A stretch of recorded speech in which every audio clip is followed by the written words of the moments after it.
I'm Lewis. I also have my card over there, which on the back has got that same thing about nature bumming. It's also, if you do the Instagram thing, Bald Fulmar, I post a lot of nature shots. Um, anyway, hi, my name is Kirk. It says it right there. It's nice to meet you, and welcome to Spring Fever. That's the name of the show here, and it is a thrill to be back at Rockland Library. I don't know if this is my third talk here. Could be. Always a good time is had here. Quick overview, like I said, it's called Spring Fever, and we're going to delve into some of my favorite things that happen March into June in Midcoast Maine. Sometimes some things I didn't even realize I liked until putting the show together, which is kind of fun. And with that in mind, it's more of a fluid calendar. I know spring doesn't start until May 20 or March 21st or whatever. May would be. Yeah. All right. I stand confirmed. Yeah, but we're going to talk about what's going on now and what's coming up. This is a thank you. This is the thank you slide. Thank you for coming on out, especially with all this fog and stuff. It's crazy out there. Thank all of you on Zoom. Hi, Mom. Pat's on, and Amy too. Thank Rockland Library for hosting. Everyone should return their books on time. Emma's fantastic. You should all be nice to her. And Patty too. We like Patty. MCHT, I've worked for MCHT for about 18 years, and it's a great supportive, I want to thank them, land conservation organization, I'm really thankful that they consider this kind of outreach work, because it's a lot of fun. It's a lot of fun putting these together, don't tell them that. It could be our little secret. They are, the leading conservation organization in Maine. We collaborate with partners for healthy lands, waters, and communities that are prepared to withstand climate change. Also want to thank Winter, and it may not be over yet. We'll see how much more we got, it was a good one so far, so good. But like I said, things this last week or last week and a half of like chainsawing and cutting and burning, it feels like it's almost too warm for it at times. So things are happening. Quick intro about me. I have worked for the Maine Coast Heritage Trust for since 2007. I started on Vinyl Haven. I lived out there for 11 years. Our son he wasn't born out there, he was born at Penn Bay, but for his first 6 years, and now 2015, we moved to St. George. I still go out to Vinyl Haven weekly. I still work out there for Maine Coast Heritage Trust. I identify as a nature observer, and I follow the nature observer's simple mantra of you can observe just by watching. I spend a lot of time outside. My jobs have always been outside, and whatever I can do just to always be looking, always be listening, and just kind of stacking my odds by being out there so much. This is a long-eared owl out on Lanes Island, out on Vinyl Haven. I was out there last week, and I found some chest feathers. So one probably got killed by a great horned owl. But 20 years in a row of seeing sign of them, either pellets or whatnot. But this is one that we're getting ready. March is when they leave. So some things are leaving. How do I like my nature? I like it real. I like to see animals doing their nature stuff. I don't do the pishing thing or, with the birders. I want to see what these animals want to do on their own. I try to keep my impact and interaction to a minimum, and I really to get best views of seeing what's going on. Just trying to keep my sight, smell, hearing just out of sight. Keep that all to a minimum so you can get stuff. This was in January when it was so cold. These beavers were keeping open this ice hole right next to their lodge, and these otters kept coming up, and I thought that they were looking at me, but the whole time I saw them twice. This beaver, look, there's the beaver and the otter face to face. I'll tell you this beaver was not happy. I might be anthropomorphizing, but it was chirping, it was slapping its tail. I gotta say, I think these guys were just like, hey, is it me you're mad at? That kind of thing. Anyway, I'm a firm believer in the you know what you know concept, and I try to learn every day and learn more. The more I learn, the more impressed how much I don't know. I see a lot of stuff from walking from my house. I don't see a lot of stuff. I don't see bobcats. They just don't live in my neighborhood. So sorry, no bobcats tonight. Anyway, let's talk about spring. This is going to be divided into months. Let's talk about March. Let's talk about harbinger of spring. If you're familiar with this, woodcocks, the shorebird of the woods, also known as timberdoodle. This is the one Aldo Leopold shot and ate. A lot of them, people do go for them. They're one of the first ones that show up. I've seen them in January. I've never seen them in February. They need soft, wet ground so they can find food. This wouldn't have been a good February for them.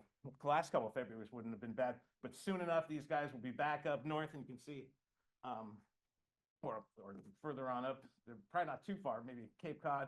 You should see them in Jersey sometimes in the wintertime, kind of murky areas. If you're around a field that's got maybe alder around the side of it, next couple weeks, maybe mid-March, going out. They do a great aerial display. If you're not familiar with it, I'll do my quick impersonation of male woodcock. They get into a spot in the territory that they only set up for like a little bit of time at the end of the day, and they paint. They bop up and down. They go paint, paint, paint, paint. Thank you. And they do this over and over until they feel comfortable enough that they take off. And they do this awesome aerial display. And it feels like it takes forever. It's the sound that they make with their wings. I'm always looking up more higher than they are. You know, try to be on the east side, so you're looking towards the sunset. It's easier to pick them on up. And they go up and up and up. I mean, I'm not good. Millions of feet up. They go way up. You can hardly see them. And then they do, making that same noise, and then they do this zigzag fall. And just before they get near the horizon, they stop making a noise. And if you're on the east side, you can see them. They land in that same spot, and they go, paint, paint, paint, and they do that over and over, and it's awesome. Anyway, these guys should be coming up. You know, I've seen them as early as the first week of March, which is what's right now. I'm gonna guess maybe not tomorrow night because of the winds. It's supposed to be pretty windy tomorrow. But within the next week, I'll probably start hearing these guys in my neighborhood. One thing about that you can see in spring, which is something I love, is molting. What better way to get ready for spring than a molt? That's what I like to say. My molt didn't come back, but this is molting. We're talking about turning this overwintering yellow-rumped warbler into this strikingly handsome breeding plumage warbler. We're talking about changing feathers. One of the easiest ones to see are these guys, black guillemots, if you're familiar with them. They're the alcid you see year-round, alcid being a seabird family that includes the puffins. And they go from this is their non-breeding plumage. Days start getting longer, December 20th. Before you know it, this is in mid-January, it's starting to get darker. What they're going for is this. And soon enough, they will look like this. Actually, I saw some last week that there's a couple of early birds. They get the red feet and stuff, and why are they molting? For this kind of action. They're looking to cloacal kiss, as they say. Next up are loons. And you can see, this one is just starting to go. This is non-breeding plumage. Just a few white dots on those back feathers. This one I took last week. Back's already all the way, face is starting to change. Of course, they're going for this. And did you know some people consider loons freshwater animals? I see 500 sightings is probably conservative. I mean, there's ferry rides in November where you can see 100 from the ferry. There's so many loons around. If I see 500, I've seen 500 for 5 years in a row, all in saltwater. They spend a lot of time in saltwater. I mean, they do go to freshwater too. They look kind of cool.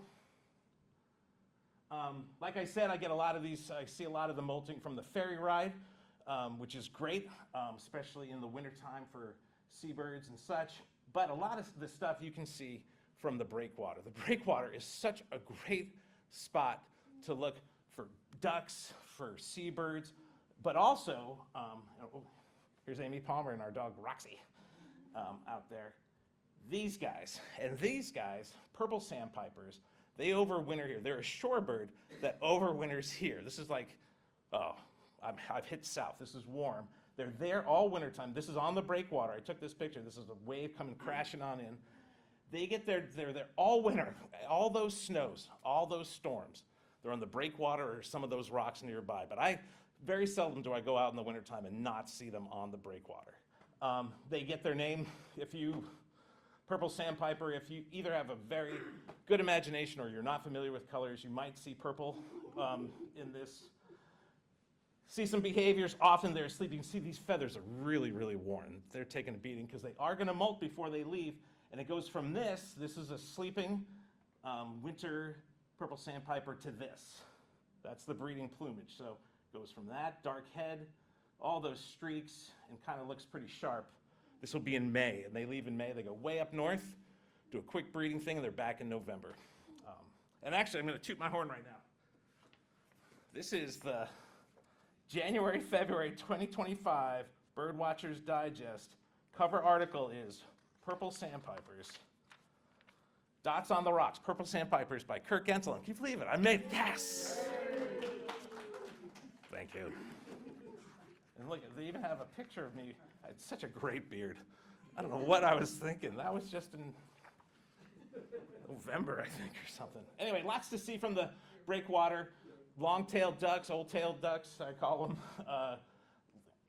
In the wintertime, if people come up to me and say, hey, I heard this bird, more than 3/4 of the time, they're like, and that's these guys. They will go through a molt soon. Red-breasted mergansers definitely do a lot of displaying. Here's 2 males trying to impress that female. She does not look that impressed. And then they try to impress each other. But scoters, great sea duck. See some from the ferry. There's some in the Rockland Harbor all winter long. But Seal Bay, Hubert Preserve on Vinyl Haven that I work at, if I went all winter long, I might see a handful off there. But right now, March, they stage, and I could see hundreds of these surf scoters heading north. And once again, the males have the white dot on the back of their head, so there's 7 males and 1 female. They're trying for it. Harlequin ducks, you may not know this, but between Wahoo and Marshall, maybe another island over, is the highest concentration of Harlequin ducks on the East Coast in the wintertime. I used to count them on a boat, over 1,000 in a day you might see. They're getting ready to head on up further north. Pretty much the only sea duck that, I couldn't find a good picture, that wasn't so bright, are eiders. This is the only sea duck that sticks around, and they'll breed on Brimstone, Otter Island, Roberts, out off Vinyl Haven. Anyway, lots of woodpeckers active. Maybe you've been hearing them, maybe you've been seeing them. Pileateds especially. Wintertime, I like to get out on the ice out back my house, and them and ravens are the ones that I hear and see. You can see they also tend to be a little low this time of the year. This one is actually using its stiff tail feathers on the ground to hold it up and whapping its head. We don't. So glad I'm not a woodpecker. Right now, hairy woodpeckers in my neighborhood are turning it up.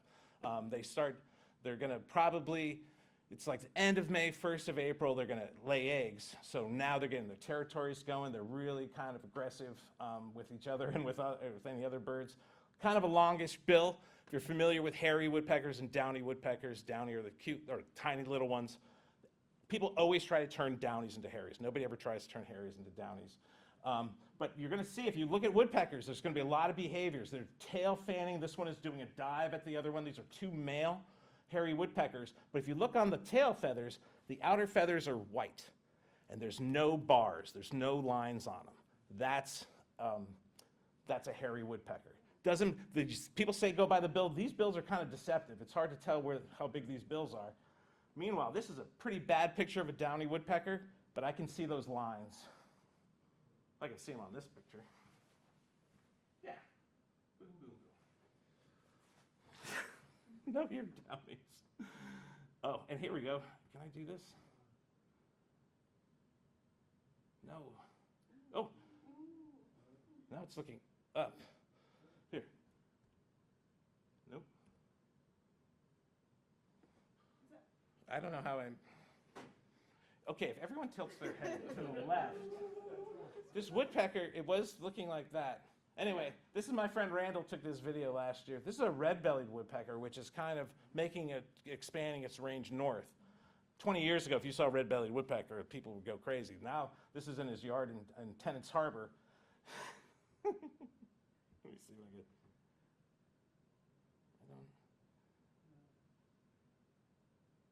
Well, now it looks like the tree fell down, and then it's going to shoot on up. Anyway, the nest was successful. They had 2 young come on out. So we're looking at late March or 1st of April egg laying. Watching woodpeckers. If you got woodpeckers in your yard, it's not hard to figure out where they're nesting or where they're drumming or where they're active, because find the dead tree in your neighborhood or whatever. Just follow them. It can be pretty fun.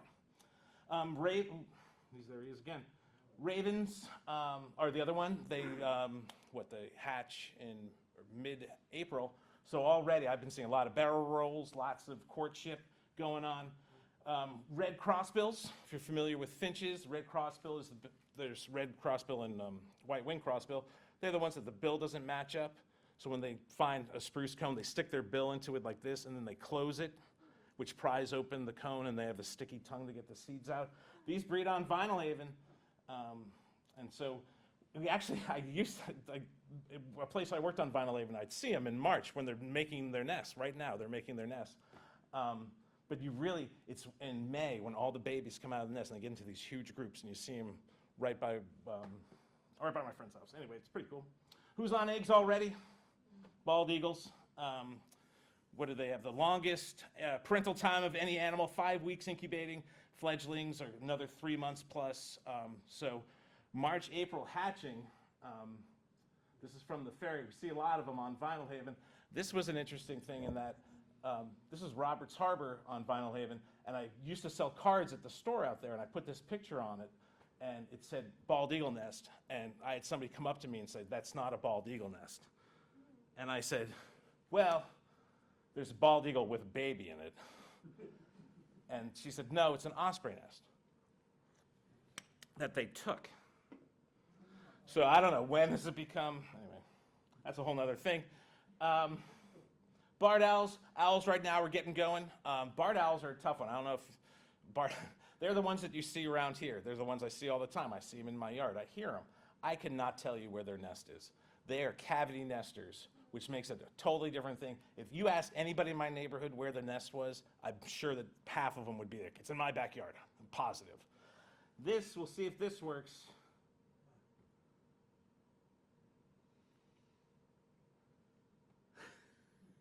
Oh, we can't hear. Anyway, this was awesome. You would have loved that. There's nothing to see. It's just these owls going crazy. The who cooks for you when they're going back and forth and everything. Anyway, saw what owls nest out here, or nest in Midcoast Maine. They sound like a little bus backing up. Beep, beep, beep, beep, beep. And they can go all night. It sounds cute, but whatever. This one I saw in the bush out in front of my house on Vinyl Haven. I came out to take the garbage, and there were these chickadees that were mad. They were angry. They were making the sound. I was like, "Have you ever seen an angry chickadee?" I had never seen an angry chickadee before. And I was like, "What's going on?" And I stuck my head in the bush, and that was looking at me like, "Hey, don't tell the chickadees I'm in here." But that's the one thing. I'm not the biggest red squirrel fan. The reason I like crows better than squirrels, I'm going to get in trouble for this, is because they will mob owls. You see owls because, use the other animals. If you hear crows or jays making some weird noise, go check it out. Oftentimes they're mobbing an owl or another raptor or something. Could be a coyote that they want to get out of their territory. But on Vinyl Haven, it's the great horned owls, and this is still kind of a project of mine right now. This was at Perry Creek. Let's see. They are the top predator on Vinyl Haven. There's at least 8 pairs that we found out there. Only found a couple of nests.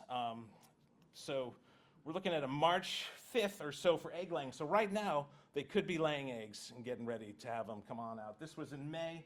I used to, when I lived in California, I used to follow a whole bunch of different owl nests, eucalyptus trees. If you ever get a chance to follow an owl's nest, it is fun to watch them grow. Cool thing in this picture, that little skull right there. Anyway, this is on Vinyl Haven again, and you'll see if you find where their nest is, or if you're near a nest, it's not too hard to tell. This is an adult great horned owl that kept on flying away, coming back, seeing me and my friend flying away, coming back, and you're like, duh, like, what are you coming back for? And what it was coming back for was these 2 babies. And this is 2015. This was a winter. We didn't see the yard until May. So basically, all winter, these 2 were in this osprey nest, fully exposed. And anyway, we found it. If you find a nest, you have to share it with folks. That's Amy and Leaf looking through a scope at, Leaf's a little bit bigger now.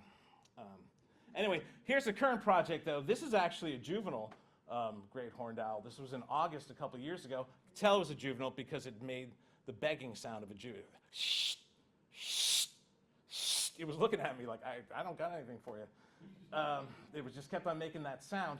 This is in an area where I've seen other sign of great horned owls, and the neighbors heard them and seen them, and another neighbor has. So we're going to triangulate, because right now, March 5th, they're laying eggs. What they do, they have this charming thing where they call back and forth. The female will incubate during the day, male at night, and before they change, they call back and forth to each other. If you're out there at the right time, at dusk or a little bit after dusk, you can kind of figure out where things are. You don't want to get there too early. You don't want to go before April or anything, before eggs have hatched. But we're going to try and figure it out. But what I did the other day was I went up to this area and I was working. You can see there's a red patch in the snow over there. And I went over, and there was a couple bits of fur from a snowshoe hare, some blood. But then, I don't know, can you see this? It's so hard to see. There were these great horned owl tracks in the snow where one had gotten the snowshoe hare, walked around. You can see it on the top there a little bit better. 3 toes, and then a dot, and then there's a raccoon that came through later. But here was interesting because they do something when they catch something, they cover it with their wings. Some people call it mantling. I call it covering with their wings. And you can see this is not wings flat. This is wings that have been slowly pulled towards. I've never seen anything like this before. So seeing this, and then my friend, of course, my truck was there, and she's like, "Did you see the owl?" I was like, "No." And it was right above your truck. I was like, "Oh." Yeah, one of those friends. Hi, Charity. Hi, Charity, if you're there. Anyway, this was a cool scene. So this is the project for the spring. Whenever I'm out on Vinyl Haven, I'm going to try and be at this spot at dusk, because I always stay overnight. Let's switch gears a little bit to mammals. Beavers, active year-round, but I think that they really love it when the ice finally goes and they can swim around, go to find newer spots to eat. Definitely a lot of tail slapping. There was a lot of tail slapping with that otter, and I like these shots. Even though, look at that, I think that's when it hits and it bounces back up. I think that's the tail, and that might be a leg. I don't know. Anyway, mink right now. A lot of mink out on Vinyl Haven. Right now is the time. Mid-March is a time for weasels. It's time for weasel mating. And weasels have 2 things. They have delayed implantation, but they also will give birth, and then 10 days later they go into estrus, into heat, 8 to 10 days later, and they'll only be in estrus for like a week. So it's kind of like this rigorous schedule, and this is a mink on Vinyl Haven, and then this is also a mink. This is that spring, this is March 2015, when there was so much snow, and I was tracking this mink. I've tracked this mink through this area before many times, and we went, you can see how far the bounds are, very healthy, and all of a sudden at these 2 spots, bam, blood. And what she is in heat. And that is how she's letting other mink know that she's in heat. I've seen it there before our first year in Lanes Island, but it was dots. It could be dots. It could be these big splooshes. Otters right now. Oh, well, but what that means, oh, never mind. That doesn't mean anything. Otters right now are also going through it. This is at, this is along the coast, Clark Island. And there's a bunch of otters that I've been to keep tabs of. You track them, you find these latrines where they definitely mark. They're almost like bulletin boards where you can leave messages. They do a lot of sprinting, a lot of scat.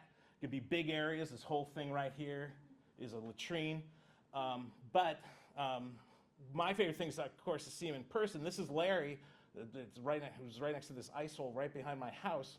And we tracked Larry for a couple of years. It was fantastic. And then one day was March 14th, 2018. It snowed. You can see this was a snow that went all the way to 6 o'clock in the morning to sunup.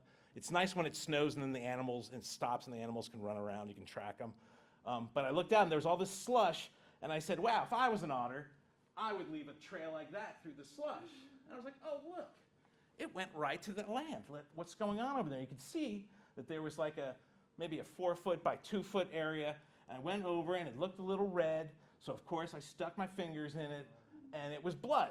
And then I stuck my snowshoe in it and it was blood, this whole 2 foot area. And that is how we found out that Larry's a female.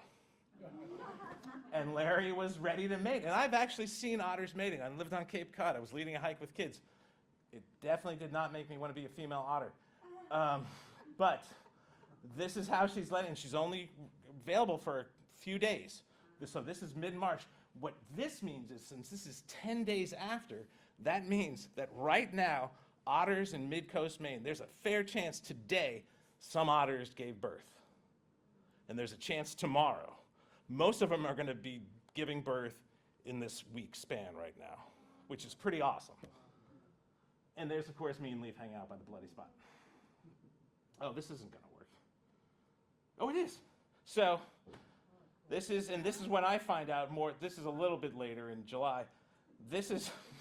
So there's a female, there's a mom who in 2022 she had 4 young. In 2023 she had 4 young. No, in 2021 she had 4 young. In 2022 she had 4 young. 2023 she had 3. Last year she only had 2. They only live 9 to 12 years in the wild, so how is this the natural progression?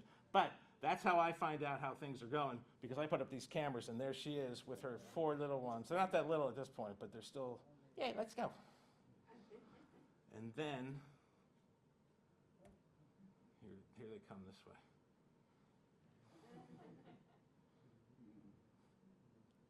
If you put the trail cameras are the best. You find that this is I call it the Otter Highway. I get gajillions of these like otters running through.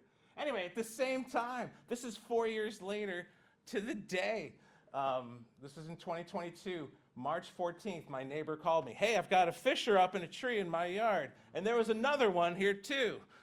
You want to come and take pictures? Sure, I'll come over and take pictures. I went over, got pictures. She started to come down, and I was like, all right. Didn't really have an escape route or anything, but she took off, and 2 fishers together, what's going on? I backtracked, and there wasn't that much snow, but I can tell you, I've tracked fishers for a lot of years, and I've never seen fishers do a little shuffle like this. And these are 2 fishers getting in line, then all of a sudden the shuffle becomes real, and then I looked a little further, and sure enough, little dot of blood, estrus. They were mating. That's what was going on with these fishers. The guy who told me about the guy, well, Elliot, 5 days later was like, yeah, it kept coming back. Our dog kept on chasing it up that tree, and it was like, whoa, why would you let your dog do that? But it was the dog's yard for a decade. Like, this was the first time this ever happened. It was more like, why would a fisher be there? Why would it keep coming back? Fishers definitely don't like dogs. So I read about it, and it ends up that probably she had a den nearby where she had given birth. She gives birth the first week of March, right now. First week of March, she gives birth, and about 8 to 10 days later, she goes into estrus. Well, she will mate. She's going to be near the den the whole time. I looked around. I found this freshly chewed hole in one of the aspens. There's lots of scat below it. But then after that time, she will move. That's the birthing den, natal den. She will move those to another den. And I had this den in my yard, and I was so hoping. And then this all led to this. This was on March 31st. Here's the female fisher dragging her baby down, teaching it to climb up the tree. And so here she dragged one down, and now she goes back up. And they can rotate their hand, like they have crazy claws. And so she's trying to drag these babies down. This one does not want to go, this other one. She's like, get down here. Get in your seat. Oh, this one, I don't know if we can hear it. No, this one, that baby is just like, it's like, fishers are tough. Anyway, since we can't hear. And then I put the camera in another spot, and you could see where the den was, that opening. And I showed people that den. They're like, no way a fisher's ever going to fit in there. Well, watch that. There she goes. And after about a week, after just a couple days, it became where they didn't want to get dragged down at first. Now they didn't want to stay in the den. You see they keep coming out and like falling all over the place. And this is one where she jams that one back in. You get in there, and all of a sudden they were gone. 4 days later, they were gone. But what that meant was, right now in Midcoast Maine, there's our female fishers giving birth this week. Could be today, could be right now. Anyway, also right now, fox giving birth. This one, I know it had a den nearby, and I know it had, this is in my backyard, and I know it had babies because one day it carried this duck through my yard and went right by the duck's mate. It was really rude. And I heard the babies. I never saw the pups or anything like that. Coyotes are doing the same thing right now, giving birth in March into April. But really, part of the fun of March is, we're still in March, is the amphibian migration, going to vernal pools. A lot of people say, oh, the big nights in April or whatever. Last year, I actually found a wood frog in February. I know it was a leap year, but it was still this 27th, when it was the right conditions, that first wet, rainy night, 40 degrees plus, where there's no snow. If there was no snow last night, there would have been amphibians. I was totally expecting to see frogs hopping all over the place. You got wood frogs with the kind of mask, yellow spotted salamanders, there's blue spotted salamanders, Jefferson. Those are the two. If you can figure out these guys, this is what I see the most. And of course, I go out on those nights around St. George. This is a female. She's red. She's full of eggs because vernal spring pool, they only, either they dry up or they dry up every now and then, or they're isolated enough that there's no fish. There's no major predators. So these animals can lay eggs in it. She's making her way to it. Since they do often dry up, it is a race against time. She's already ready to go because they developed eggs and everything. This was on March 7th a few years ago, and then this was on the 13th of that same year. This is female again, and this is cool. You can see my reflection. That's me, and that's my truck. Oh, natural. And then the next couple days later, this one was still going. So when they say the big night, it's not necessarily one night. I mean, it's great kind of sales pitch or whatever. It can be extended.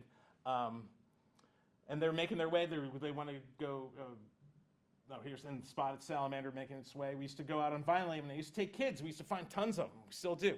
They're all there. There's so many of these out there. This is Isa Fina. A little shocked by the one she had. I tend not to help them. You hear about people helping them across the road. On the roads that I go, there's nobody else out there. It's actually probably more dangerous for them that I'm driving out there, because these are wet, rainy nights. Unless it's a Friday night, there's really not a lot of people on side roads. Around here, I know that there's places where there still would be a lot of traffic. But I do take a couple every year, salamanders, not frogs, to bring them to schools. That's my son, loving holding it, the yellow spotted salamander. You also will find the four-toed salamander. It's got a much smaller white belly with dots and a distinct tail. That's kind of a cool one. Spring peepers also can be out there. So this is March that this is happening, and where they're going, they're trying to make their way into these vernal pools. One public service announcement: now is a great time to deal with brown-tailed moth. You don't get it, it's not cold. Everybody says, go in February, and you're like, ah. And it makes a nice bouquet. That's just my own pitch for that. Moving on to April. April, you can tell it's April because the ground's warm enough that Frank can lay down and feel warm. A month of butterflies. Butterflies first coming on out. Mourning cloaks. What a great, these overwinter as adults in bark, under bark, in cavities and trees. I don't have really good pictures, but mourning cloak, mourning as in, oh, not in the morning, and you can see kind of a cloakish feel to it. Pussy willows, flowers are popping up. I'll say this, other than the weird name and the 3 weeks where you see this, I can't identify this bush. I wouldn't even know that they're out there. It wouldn't even be on my radar or anything like that. but people love them. For me, the flower of spring is skunk cabbage. Fantastic. I mean, these have come up already. These are melting snow, but great when you get right in there, you see all the flowers. Red maple, of course, is another great one. That's an early one in April. Gets in some, pretty cool formations. But really my favorite, and this is one that I've known about for years, but just the last couple years has really gotten my attention. This is dwarf mistletoe. This is a parasitic plant that grows on spruce trees, and it's what causes witch's broom on spruce trees, that growth that looks, I mean, it's a great way to start a fire. But what it does is it makes the tree respond like that, and all the nutrients go to the mistletoe. None of it goes to the tree. It's totally parasitic. But right now it's in bloom, and it's these tiny little things that can be all over spruce branches. I mean, I never saw them before. Now it's like, oh my gosh, if you see that kind of growth, and you know, then it turns into this. Wow. That's because of this tiny little flower, which is pretty cool. Ferns, of course, getting going. I've got a fern tattoo, walking fern. This is a cinnamon fern. April, start getting to see some of the early songbirds, some that were even here already, that start singing. Hermit thrush, state bird of Vermont. If you see a thrush, look for the tail. Difference between the back of and the tail. The tail's brown, or the back is brown. The tail is red. Every subspecies of hermit thrushes are the same. They breed around here. This is in May. They start going early. This is in May, early June. And that's actually one, they're ground nester, and that's one with a dragonfly stuffed in its mouth. Anyway, kinglets are cool. They make a little swinging pendulum nest made out of old man's beard lichen. They're year-round, only eat insects, don't come to feeders. Juncos, of course, start singing that trill. Chickadees will be looking for cavities. They're a cavity nester, which is great. One of my personal favorites, brown creeper. You start hearing those guys. I saw some in February. They're here year-round now, I guess, or at least this year. They make a nest between, if bark is peeling off a tree, they make a nest between that and like a little bed between that and the trunk of the tree. They're awesome. And they're tough to see. Like, where is it? It's right there. The big mystery, though, if you're familiar with birds, red-breasted nuthatches. They were here for my first 17 winters. And then they're an eruptive species, which means that they can just show up in big numbers. Then one summer, 3 summers ago, a ton showed up. They spent the next year, they bred here. There's red-breasted nuthatches everywhere. And then they all left last year. I didn't hear any. I didn't see any all summer. And I basically am in the spruce forest working. And it's interesting because I've always been at places where eruptions, like snowy owls, there'll be a huge snowy owl here. They call that an eruption. Evening grosbeaks. But I've never been in a place where they left. And now I know, like, those people up north must be sad at times. Like, all the birds leave. Like, they just all leave in 1 year. Anyway, warblers start showing up. There's black and white warbler, palm warbler, birds that don't mind going on the ground. They don't need leaves. They don't need the insects that eat the leaves. They can find their own food. Phoebes don't mind going on the ground, so they get here early. This is April once again. Osprey, and I took this from the ferry, and I'm not sure if it was looking at me, but it was looking at the ferry. It was definitely eyeing the ferry. Great blue herons show up. This is on High Island off Tennant's Harbor. We closed the trail out there until August to let there's several nests out there. But that's when we start seeing them. But back to the vernal pools, because egg laying is happening. A lot of people, oh, it's the big night and then that's it. If you know where a vernal pool is, it's fun to keep track of the eggs. This is the first week of April, and these are wood frog eggs. And wood frogs can lay up to 1,500 eggs in one mass. This is crazy. This is a mass, though, that doesn't feel solid. If you were to pick this up, it feels like it would start breaking off and going between your fingers. I'll say this. My wife gave me this. Hi, Amy. My wife gave me this. This is a clip-on macro lens for a phone. Oh, my gosh. Get one if you like this was crazy. All these close-ups, I never even thought about it with the wood frog eggs and the salamander eggs. Wood frog eggs, there's the embryo right in the middle. Nothing else, it's just that in the egg. The underside, or the lower side at first at least, is a little bit lighter. So you find them, I don't know. I was having fun with that. This is just a bunch of wood frogs. This is April 9th. This is a couple days later. This is a week later, and you can see this is what I call the happy clam. Starting to open up a little bit more, and all of a sudden you've got these little tadpoles. This is about the 24th, I'd say, maybe. And I always like to think of it as, this is April 28th. That's my birthday. I just want everybody to know that. April 28th, I love to go to see if any of the wood frogs have hatched. And even if they haven't hatched, often you see stuff like this. Oh, this is such a weird... That's not the way it's supposed to look. Let's see if this works. Now, oh, it's making them weird. It's elongating them. Anyway, oh, that's too bad. They're still in the egg, but they're starting to twitch. They're starting to move. These are the tadpole, the wood frogs, and there still will be some that have hatched, and boy, are they excited. And they wiggle, and they go crazy, and then they just pass out, because they've never done this before, and it takes all their energy. When you find freshly hatched tadpoles, you think that they're all dead, because they're all just on the leaves, hanging there. Anyway, too bad about that. That's all right. This is what they look like just before, and you can see it almost feels like it's going to fall through my fingers here. At the same time, early in April, there will be some spotted salamander eggs, or salamander eggs laid. They have the embryo and then a membrane around it, which kind of can give it this whitish, bluish kind of look. They also come in different flavors. They come in white, they come in greens. What's nice about being in Vinalhaven for 11 years, there was only spotted salamander eggs. There was only spotted salamander. There's no wood frogs. So there was nothing really to compare. You get to know. I mean, everything was spotted salamander. And anyway, that's some at the beginning when the wood frog lay eggs, but really it's not until about the 20th or so, 16th through the 20th. But what you look for are these white dots first. And what this is, spotted salamanders, when they breed, when they exchange the goods, they don't have any body contact. They actually swim around together and they tickle each other and whatever. But then the male walks around and puts these all over the place. They're spermatophores. And the female, if she likes them, goes over, opens up her cloaca, and takes the top off. And that's how she gets pregnant. And then lays eggs. And the eggs are beautiful. The eggs are really beautiful when they come with red maple flowers. They kind of have a blue tinge to them often.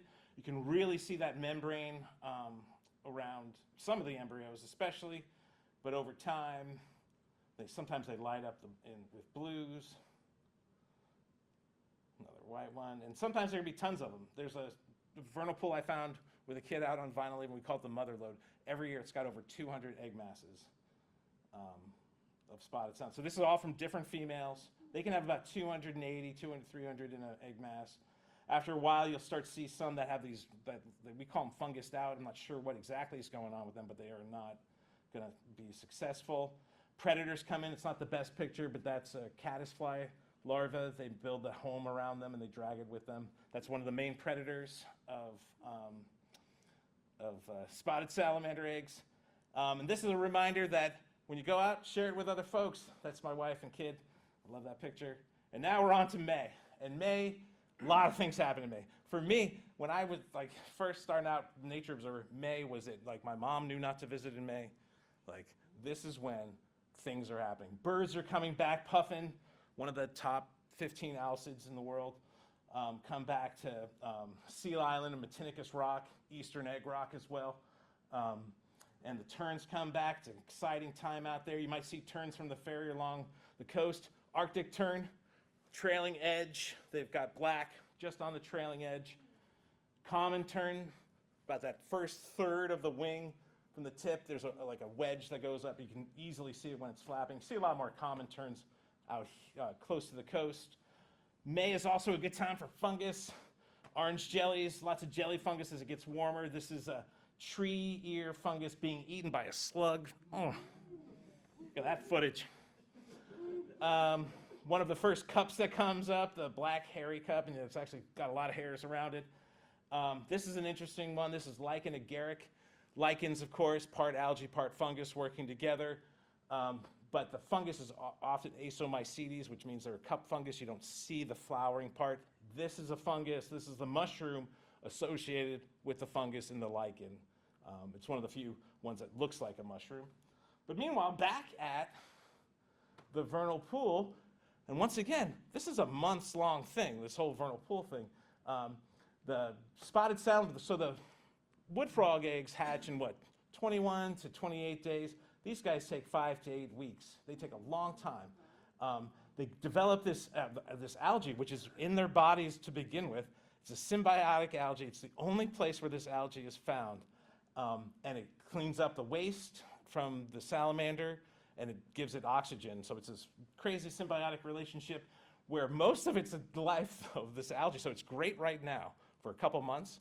Then it's inside this animal, symbiotic relations, still has to live, an animal that is nocturnal and lives under logs, and it's a photosynthetic algae. Anyway, I think it gets a raw deal. Here you can see the eyeball, the salamander, getting ready, but just light up. They just light up in colors with that algae. They start opening on up. Another one that visits the vernal pool, spotted turtles. Much easier to pick out when it's in black and white. They really blend in well. You can see the head sticking out here. They have a funny feature where they just bury themselves in the moss. So, and this is, I got to go really close up. But of course, May, my mom knew not to visit because of songbird migration. And we love the birds that come through singing. This is a northern parula, probably one of the most abundant warblers in the area. Chestnut-sided warbler, this is on the rocks. Seal Island, Monhegan, different islands, famous for being, these birds get flown off course or flown over the Gulf of Maine. Maybe it is the right course. Land on these islands exhausted on the rocks. Here's a magnolia warbler on a piece of kelp, asleep. This lives in coniferous forests. Canada warbler on the rocks, Blackburnian warbler on the rocks, kind of a rarity kind of thing. Kentucky warbler, don't see too many up here. But really there's some that stick around, so those might just pass through. Yellow throats are around. And the last 2 bird walks that I've led at Erickson Field, we've seen black-throated green warbler females collecting hair, dog hair from the trail to make nests. This is actually in my yard. It's collecting grass here, but so birds are sticking around. Orioles have been sticking around the last couple of years, which has been fun. Raptors come through too. There's a merlin in my yard eating a mourning dove. Those things happen. And they, raise their young here too. This is a broadwing hawk. There's a lot of broadwing hawks. You always read, if you read about broadwing hawks, they hate going over water. They don't like to go over water. They're afraid of it. They're the #1 hawk breeding on Vinyl Haven, and they do not take the ferry. I don't know, they don't mind. They hate, are you sure? Yeah, man. Anyway, lots of baby birds already, early ones. This is, a robin. We love watching the robin's nests, seeing the babies grow.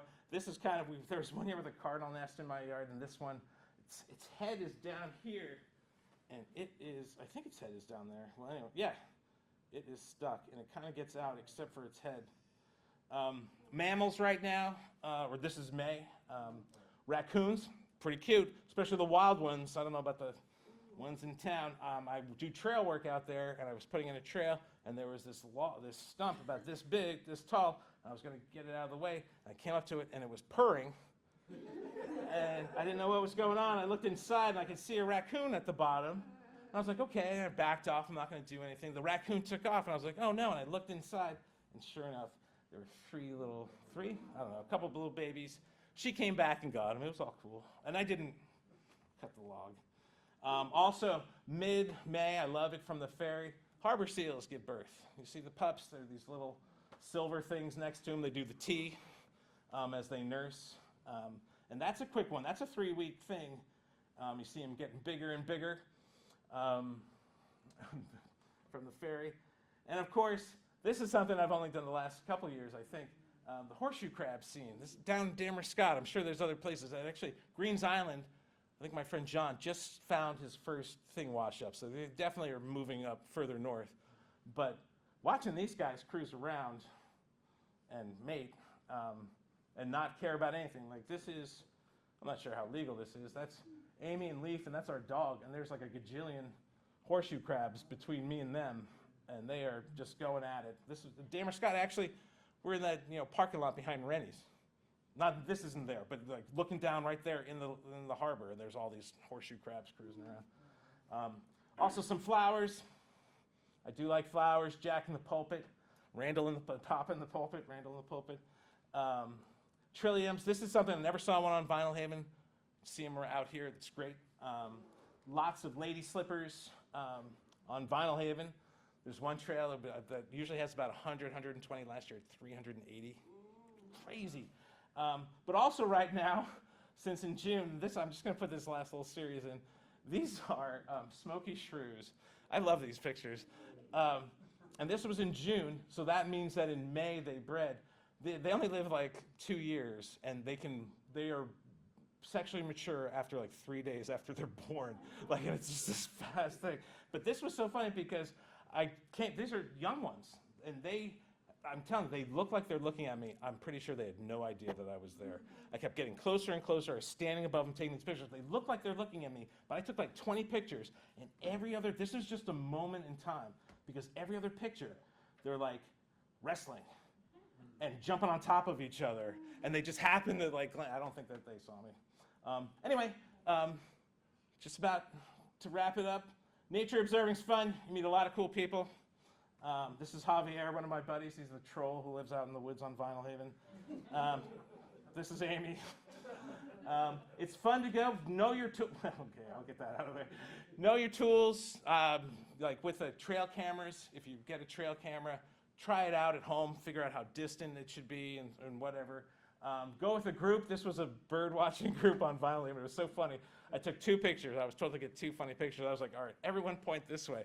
And they all, it looked, anyway, a little bit, like weird. So I was like, all right, in all directions, and came out like this, which was a lot of fun. If you do find stuff, make sure you share it. This is all of us practicing looking through the scope. Those guys had helped with winter moth stuff, so they got to come on up, and there's Zoe and Leaf.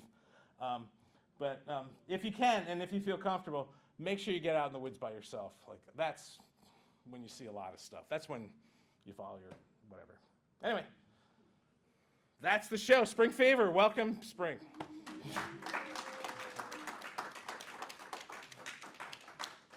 Thank you. Excellent. Do we have any questions or comments or things you're excited about? I have a question. Also mentioned for folks who weren't in for the beginning. If you have any questions or comments, you're welcome to type them into the chat, and I will read those aloud as well.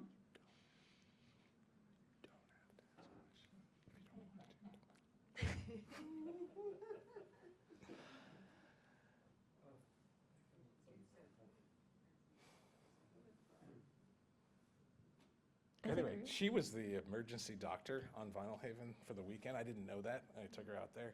And at this time, nobody had cell phones out there. And something like, oh, maybe I shouldn't say this. Anyway, she got in trouble for going with us that day. Ask your question. Who's got a question? Oh, hold on. I got a text from my wife. I know. They cheered for my article. What? Oh my God. Okay. Amy, stop texting.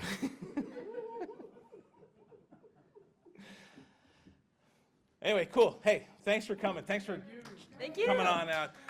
Memorial Day weekend, bird walk at Erickson Field. I do a bird walk there. I do a mushroom walk in the fall, and then a tracking one in the wintertime.